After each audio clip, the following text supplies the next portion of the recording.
పోతన భాగవతము వరాహావతారము సనకాదుల హరిస్తుతి కావున కీర్తనీయగల కల్మషమంగళ తీర్థకీర్తి శ్రీ విభవ ప్రశస్త సుచరిత్రుడవైన భవత్పాదాబ్జ సేవా విమలాంతరంగ బుధవర్గ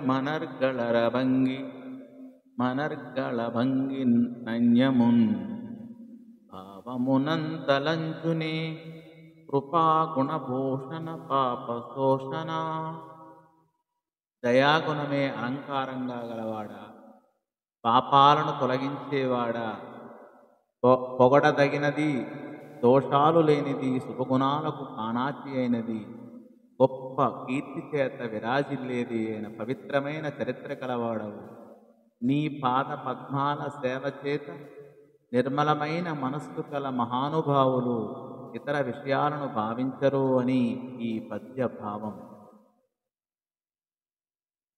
పరమ తపో విధూత భవ పాపులమై చరించు మాకు నేడరయ భవత్పదాస్మితుల నల్గి సపించిన భూరి దుష్కృత స్ఫురణ